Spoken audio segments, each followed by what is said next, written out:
Hey, what's going on? Welcome back. If you're new here, my name is James Griffin, Mobile Realty. I help people buy, sell, and invest in real estate, primarily here in Central Florida. But more importantly, I help people make smart decisions with their money, their time, and the way they live their lives. And on this podcast, we don't chase hype. We focus on strategy. We focus on clarity. We focus on putting you in a position to actually win long term. Now today, we're getting into something that almost nobody really explains the right way, and what it actually costs to own a home here in Florida. I'm talking about how long roofs really last and what they actually cost you, how insurance actually works and where people get burned, why solar isn't covered the way you think it is, and how permits can kill a deal or deny a claim. And then there's the fine print that most people will never really read until it's too late. This is the stuff that doesn't show up on Zillow, but will absolutely hit your wallet after closing. Now, quick disclaimer before we get into it. This is not financial advice. I'm not your lender. I'm not your insurance agent. I'm just a guy here on YouTube who's in the field every single day, helping real people make real decisions.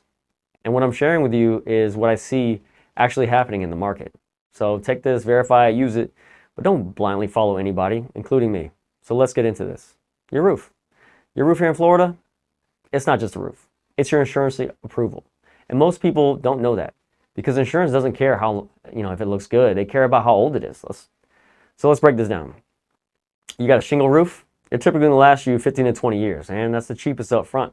But that also means that you're replacing them sooner. Then you have metal roofs. This is where people start leveling up because you pay more up front, but that roof is going to give you 30 to 50 years of life with little maintenance. So yeah, it costs more now, but over time, it's actually going to be more cost effective. You got fewer replacements and less headache. Tile roofs.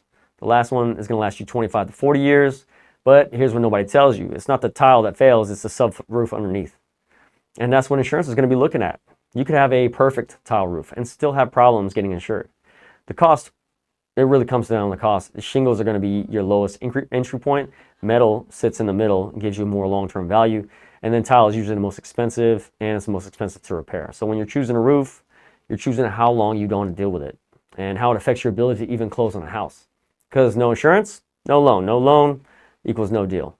When I have to walk with a buyer, I'm not asking, does this look nice? I'm asking, will this pass underwriting? Now let's get into insurance, because you don't have an insurance problem, you have a knowledge problem.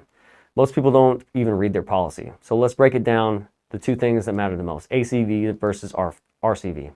ACV is going to be your actual cash value, and that means depreciation. If your roof is going to be older, you're not paying full price, you're getting coverage for that. RCV is replacement cost value, and that's what you want. That covers the full replacement. But here's what most people lose money. They don't ask for recoverable depreciation.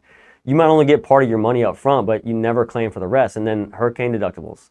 Not $1,000, not $2,000, it's percentage based. On a $400,000 home, you're looking about $8,000 out of pocket before coverage even starts. And that's not insurance issues, that's a lack of understanding. Now let's talk about solar. Let's clear this up right now, because solar panels are not covered the way you think they are. Most homeowners believe that, hey, I got solar, I'm good.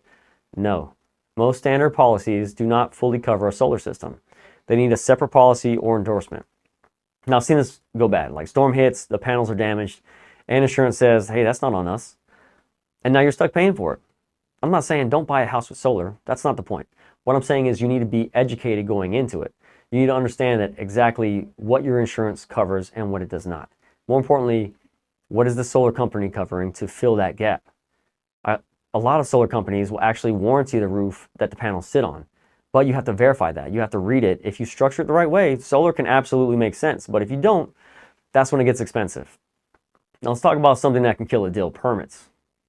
In Florida, anything on the outside of your house needs a permit.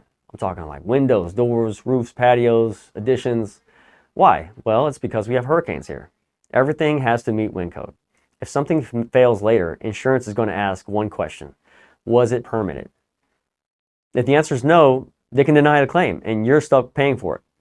And then when you go to sell, if it was permitted, it wasn't permitted, you're either fixing it yourself or they're discounting the home heavily. Use licensed contractors in Florida. They will have a state license number. If it's not visible, that's a red flag. And when your roof warranties says like 25 years that you think you have, it might already be gone. Most manufacturers void your warranty if a major storm passes over your home. Doesn't matter if there's visible damage or not. It's in the fine print. Like a brand new roof, you could lose coverage in 3 years. Don't assume, verify.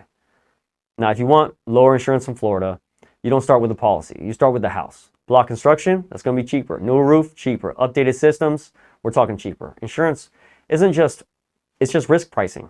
When people say Florida insurance is expensive, what they really mean is the house that I chose is expensive to insure. And finally, disclosures matter. Everything is documented. Everything is searchable. So protect yourself on the front end or risk paying for it on the back end. The people who win in this market, they move with confidence.